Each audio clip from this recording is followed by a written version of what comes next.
പുതിയൊരു കുത്തിത്തിരിപ്പാണ് തമിഴ്നാട്. നമ്മുടെ വിജയിയുടെ body guard നൈമൂസെ എന്തിനാണ് കൂടെ നിർത്തുന്നത്? അല്ലെങ്കിൽ അദ്ദേഹം കൂടെ നിന്ന് കഴിഞ്ഞാൽ പിന്നെ ഇപ്പം ആഭ്യന്തരം നിങ്ങളുടെ കയ്യിലാണല്ലോ ഉള്ളത്. തമിഴ്നാട് പോലീസുകാരെ അത്ര വിശ്വാസം ഇല്ലേ? അവർ ആഭ്യന്തര കാര്യങ്ങളൊക്കെ പുറത്തു പോവും അങ്ങനെ ഒരാളെ എന്നും പറഞ്ഞിട്ട് ഇപ്പൊ ADMK പരിപാടി തുടങ്ങിയിട്ടുണ്ട്. അവര് തമ്മി അങ്ങോട്ടും ഇങ്ങോട്ടും തമ്മിൽ പിരിഞ്ഞുകൊണ്ടിരിക്കുവാണ്. അവര് തമ്മിൽ അടിച്ച് പിരിഞ്ഞ് 10-24 പേര് വേറെ അങ്ങോട്ടും ഇങ്ങോട്ടും ആയിക്കൊണ്ടിരിക്കുവാണ്. അതിന്റെ ഇടയ്ക്ക് ഇതുകൂടെ എടുത്തിട്ട് കാര്യം എന്തെങ്കിലും ഒന്ന് പറയാൻ വേണ്ടേ അവര് തമ്മി അടിക്കുന്നത്. പുള്ളിക്കാരൻ രാഷ്ട്രീയത്തിലും കാര്യത്തിലോട്ട് ഇറങ്ങി സജീവമായിട്ട് എല്ലായിടത്തും ഇത്രയും 234 മണ്ഡലങ്ങളിൽ സജ്ജീകരിച്ച് പിന്നെ പോയിക്കൊണ്ടിരുന്ന ടൈമിനൊക്കെ എന്ന് പറയുമ്പോൾ ഈ പുള്ളിക്കാരൻ കൂടെ ഉണ്ടായിരുന്നു.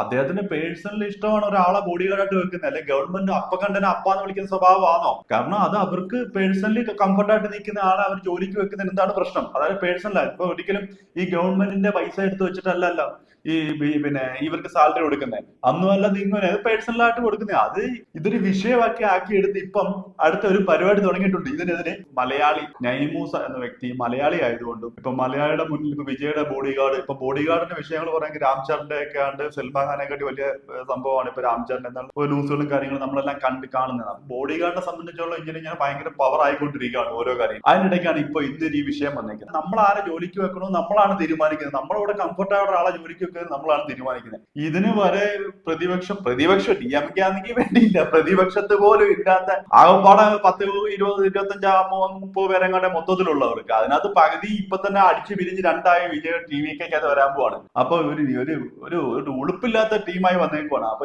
ഇത് നമ്മുടെ മലയാളം ചാനലൊക്കെ ഇപ്പൊ തന്നെ കൊണ്ടുപോടുവാണ്. പുള്ളിക്കാരൻ ഇങ്ങനെ വട്ടിട്ടുണ്ട്, ഈ നൈമൂസേനെ ഇങ്ങനെ വട്ടിട്ടുണ്ട്. പുള്ളിക്കാരൻ അങ്ങനെ നിൽക്കുന്നതിന് പുള്ളിക്കാരന്റെ സൗകര്യമാണ്. അതിന് എന്തിനാണ് വിജയുടെ സൗകര്യമാണ് ഓരോരുത്തരെ വെക്കുന്നത്. ഞാൻ ഇത് സിനിമ ബേസ്ഡ് ആയിട്ടുള്ള ബന്ധപ്പെട്ടപ്പോ സൂപ്പർ സ്റ്റാർ പദവിയിലൊക്കെ നിന്ന് ദളപതി എന്നുള്ള രീതിയിൽ വെച്ചിട്ടാണ് നമ്മൾ ഇപ്പൊ ഇങ്ങനത്തെ ഉള്ള കാര്യങ്ങൾ പറഞ്ഞത്. നമ്മൾ സിനിമ ബേസ്ഡ് മാത്രമേ പറയാറുള്ളൂ. പക്ഷെ ഇത് സിനിമയുടെ റിലേറ്റഡ് ആണ്. കാര്യം തമിഴ്നാട്ടിൽ ഭരിക്കുന്ന സൂപ്പർ സ്റ്റാർ വിജയ് ഇപ്പം CM ആയി, പ്രതിപക്ഷത്തിരിക്കുന്ന ഉദയനിധി സ്റ്റാലിൻ. അപ്പൊ നമ്മൾ ആ സിനിമയിൽ പ്രവർത്തിക്കുന്ന, നമ്മൾ തമിഴ്നാട്ടിൽ പ്രവർത്തിക്കുന്ന ആളായതിന്റെ പേരിൽ പ്രതിപക്ഷമുണ്ട്, നമുക്ക് പിന്നെ ഭരണപക്ഷമുണ്ട്. രണ്ടും അടിപൊളിയാണ്. എങ്കിലും നമ്മൾ വിജയുടെ പക്ഷത്താണ്. കാരണം വിജയ് എന്ന് പറഞ്ഞാൽ നമ്മൾ വലിയൊരു ആരാധകനാണ്. അപ്പൊ അതുകൊണ്ട് ഒന്ന് കാര്യമത്. പക്ഷെ നമ്മുടെ മലയാളി നൈമൂസ ആയതുകൊണ്ടാണ് ഞാനിപ്പോ ഈ ഒരു വിഷയമായിട്ട് ബന്ധപ്പെട്ട് വന്നത്.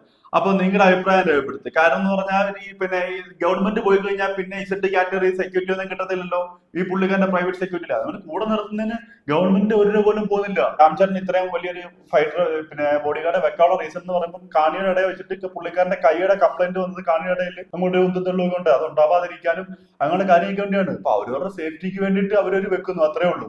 അതിന് ഇത്രയും വലിയൊരു സംഭവമായിട്ട് തൂക്കിക്കൊണ്ട് വന്നിട്ടുണ്ട്. അപ്പം ശരി, അടുത്ത വാർത്തയിൽ കാണാം.